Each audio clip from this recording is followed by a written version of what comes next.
días, amigos, hermanos en Cristo, vecinos, compañeros del trabajo y de la escuela.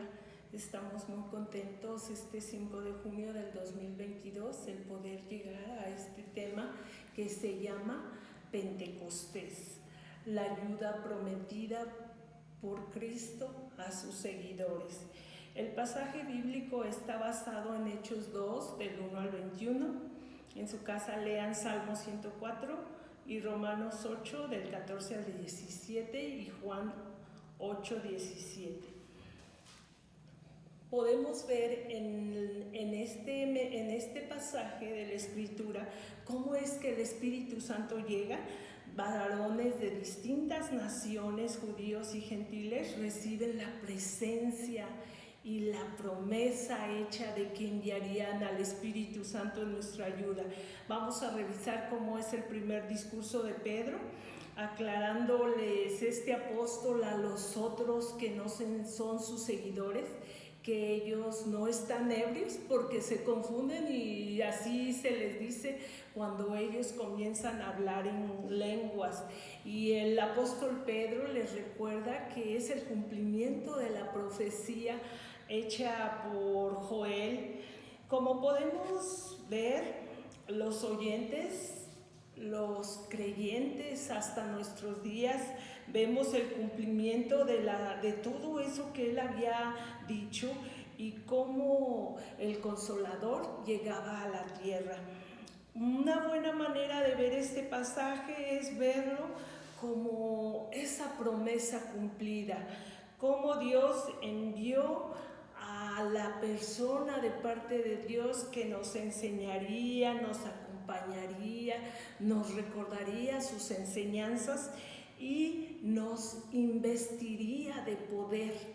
Esa investidura esperada por todos para realizar la gran comisión llegaba a través del Espíritu Santo. ¿Y qué pues es lo que vemos en este pasaje sobre la manifestación de este poder de Dios? Bueno, pues vemos el cumplimiento de la promesa sobre toda carne, judíos, gentiles y los que no lo conocían y no creían, pues confundieron este hecho, pero Pedro aclara y les quita esa confusión y les recuerda la oportunidad que tienen de tener salvación.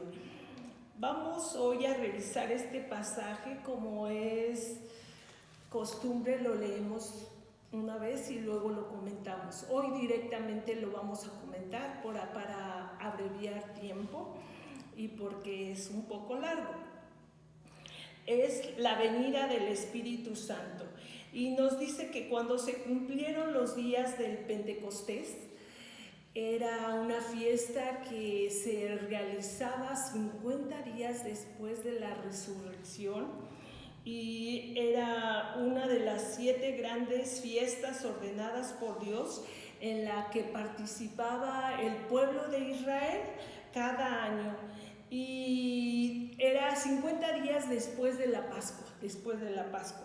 Estaban todos unánimes juntos. Fíjense la condición en que se manifestó el Espíritu Santo. Los creyentes estaban unánimes juntos, no estaban separados, no estaban tristes, sino estaban alegres. Y se realiza no en el aposento alto, donde ellos se reunían antes, sino más bien en el templo de Jerusalén. Y así nos lo indica Lucas 24:53 y Hechos 2:46, que aquí lo podemos ver, y dice: y perseverando unánimes cada día en el templo y partiendo el pan en las casas, comían juntos con alegría y sencillez de corazón. Vean estas actitudes, estas emociones de parte de los seguidores de Cristo, con alegría, sencillez de corazón, unánimes. Y se manifiesta y dice: y de repente vino del cielo un estruendo como de un viento recio que corría. Y así es como llegó el Espíritu Santo, así fue su venida en una nueva dimensión. Todo hecho posible por la cruz, por el vencer a la muerte de parte de Cristo, el cual llenó toda la casa, todo el templo, donde estaban sentados. Y dice que estaban probablemente en el atrio de los gentiles, en el pórtico de Salomón. Y una manera de que llega este Espíritu Santo es, dice que se les aparecen lenguas repartidas como de fuego. Este es el único pasaje, el único registro de este hecho en el Nuevo Testamento. Y era el cumplimiento de la profecía dicha también por Juan el Bautista acerca de Jesús. Y podemos leer rápidamente Mateo 3, el versículo 11, que nos dice así: yo a la verdad os bautizo en agua para arrepentimiento. Esto decía Juan el Bautista. Pero el que viene tras mí, cuyo calzado yo no soy digno de llevar, es más poderoso que yo. Él os bautizará en Espíritu Santo y fuego. Y estaba ocurriendo el cumplimiento de esta profecía, porque las lenguas de fuego aparecieron en los que estaban reunidos en el templo y que estaban unánimes, con sencillez de corazón, alegres. Y dice, se asentó sobre cada uno de ellos. Se refiere a todos los que estaban allí, no solo a los 12 discípulos. El Espíritu Santo ya llegó a toda la carne que cree en Cristo, apóstoles. El número exacto no nos lo dice. Y fueron llenos todos del Espíritu Santo. Todos fueron llenos como resultado de la cruz. El Espíritu Santo podía estar ahora en los corazones y vidas de todos los creyentes, teniendo fe en el Hijo de Dios. ¿Para qué? Para morar permanentemente, para morar siempre en la vida del que creyó a Jesús. Juan 14, 16 nos dice que comenzaron a hablar en otras lenguas. Es la primera evidencia física, la primera evidencia inicial de haber recibido el Espíritu Santo, predicho por el profeta Isaías en el capítulo 28, versículo 12, y por Cristo en Marcos 16, 17. Y léanlo en su casa, porque esto nos hace ver cómo todo lo dicho, lo exacto que el Señor planeó para nosotros tener esa ayuda, por fin llegaba. Verso 5. Moraban entonces en Jerusalén judíos y varones religiosos provenientes de toda nación debajo del cielo. Los judíos en esa época, recuerden que habían sido dispersados por todas partes del mundo romano, y miles de personas llegaban de cada nación para guardar esa fiesta del Pentecostés. Por eso era algo muy conocido en todas las naciones, de donde venían los creyentes. Y hecho este estruendo, las multitudes que estaban en el templo oyeron y vieron lo que ocurría. El Espíritu Santo llegó con poder, con fuerza, con manifestación para que todos lo vieran, y también comenzaban a contarlo a los demás. ¿Qué está pasando en el templo? Se reunió la multitud, y lo que pasaba y sucedía atraía a los venidos de otros países, y estaban confusos porque cada uno les oía hablar en su propia lengua, en su propio idioma. Quiere decir que estos judíos espectadores nos enseñan que se hablaba en muchos idiomas, en muchas lenguas distintas. De hecho, lenguas de la nación de su origen, de donde quiera que llegaban, que da por sentado que esto no era un bullicio, un balbuceo, una lengua que no se entendía, como otros lo afirman. Estaban todos atónitos, maravillados, y casi siempre tenía que ver con el hablar en otras lenguas. Estaban maravillados, diciendo: he aquí, ¿no son galileos todos estos que hablan? Significa que el acento galileo era conocido por los que allí llegaban. Nos lo dice Marcos 14:70 y Lucas 22:59. ¿Cómo pues les oímos hablar en nuestra lengua en que somos nacidos y entendemos lo que dicen? Demuestra otra vez que esto no era un bullicio o como hoy se dice, hablo en lenguas y muchos no entienden de qué se habla, ni mera cháchara ni balbuceo, sino más bien una lengua conocida en alguna parte del mundo, pero no era la lengua nativa de quien hablaba. Partos, medos, elamitas y los que habitamos en Mesopotamia, en Judea, en Capadocia, en el Ponto, en Asia, en Frigia, en Panfilia, en Egipto y las regiones de África y aquello que está más allá de Cirene, y romanos extranjeros, tanto judíos como convertidos, cretenses, árabes, les oímos hablar en nuestras lenguas las maravillas de Dios. Así se manifestó el Espíritu Santo en la lengua de los hombres que estaban allí. Hablaban las maravillas de Dios y nos enseña lo que realmente es hablar en lenguas, una declaración de las obras maravillosas de Dios. Eso es hablar en lenguas, declarar las maravillas de nuestro Dios. Y estaban todos atónitos y perplejos. Debería haberse traducido y quedaron perplejos. Esta interrogante se hizo más con asombro que en espera de una respuesta. Pero otros, también ocurre que hay otros que no creen, se burlaban y decían, ya sea por gesto, por palabra, se mofan del testimonio de lo que Dios ha hecho al enviar al Espíritu Santo. Están llenos de mosto, como diciendo que estaban ebrios.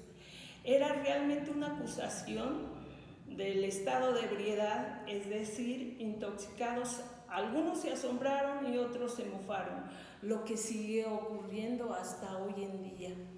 Y la pregunta, ¿te mofas o te asombras de las maravillas que siguen ocurriendo?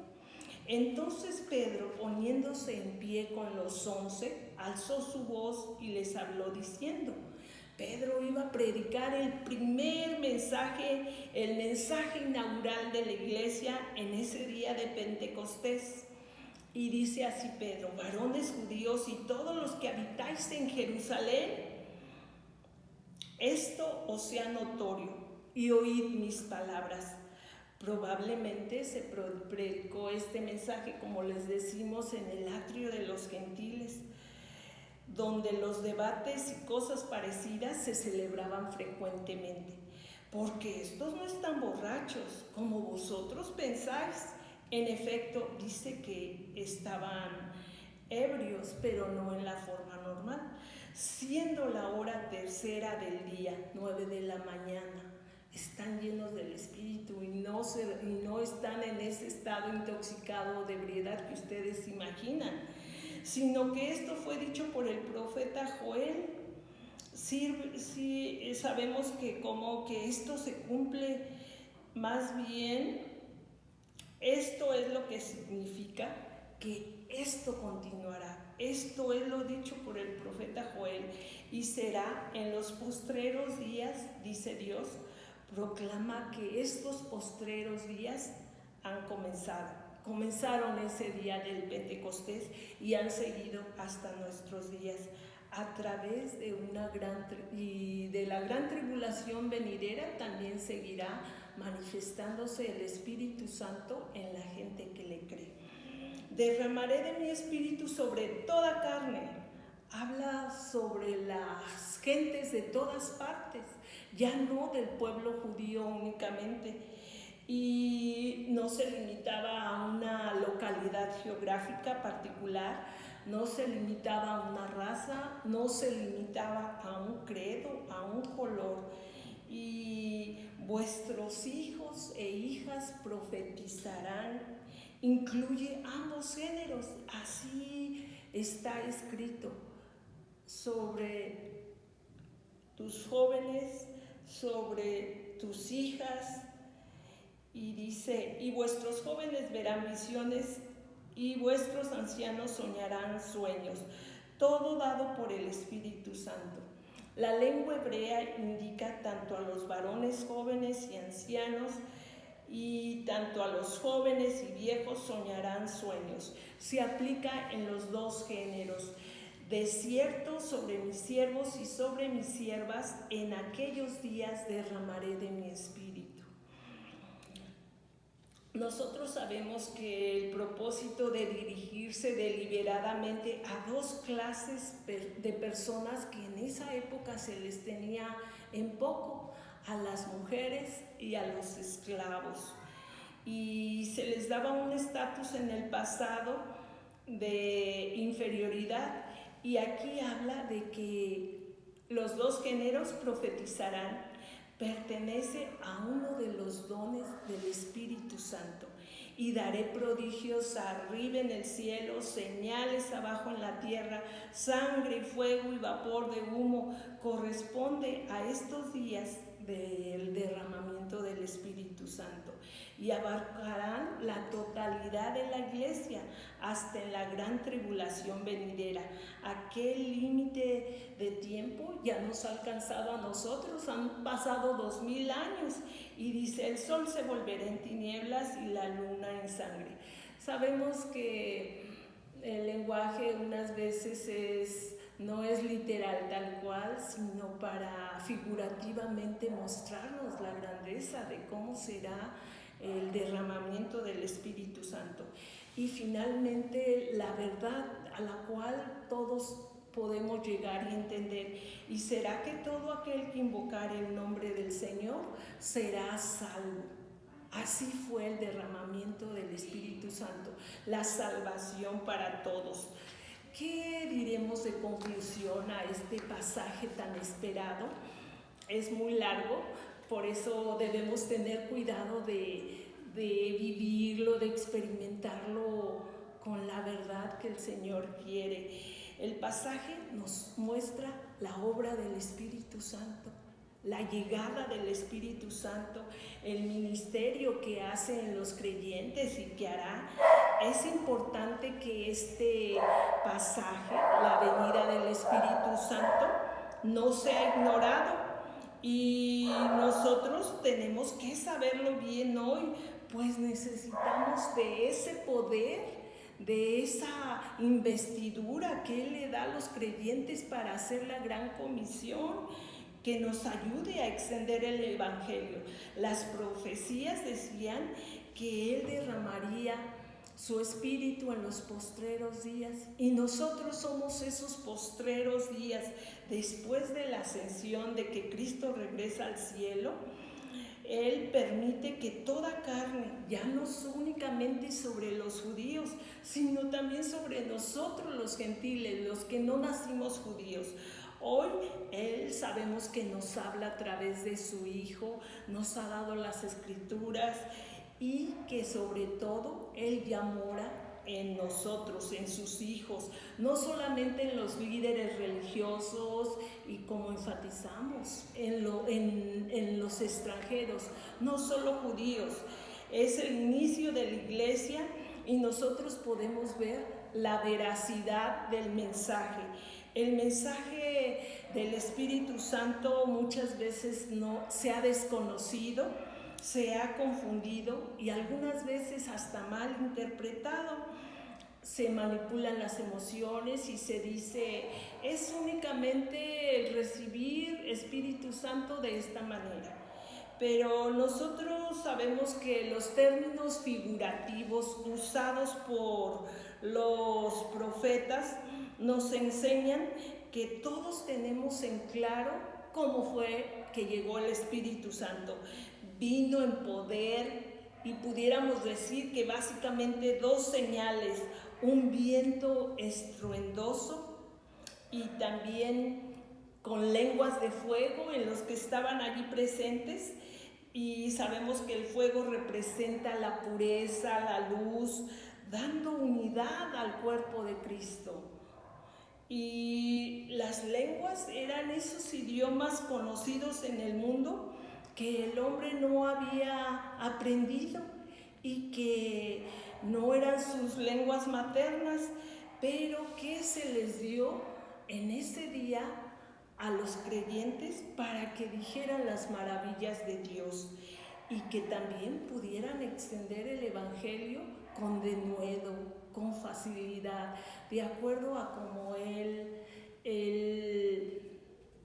lo manifiesta en la persona que está dispuesta a hacerlo, a servirle. Nosotros sabemos que la llenura del Espíritu Santo es algo que necesitamos y que vamos a ir teniendo conforme caminamos con el Señor, y caminando con Él seguramente que Él nos dará más y más de su presencia. Y pues podemos ver que el Señor tiene su palabra cumplida, tiene las promesas cumplidas con la gente que le sigue.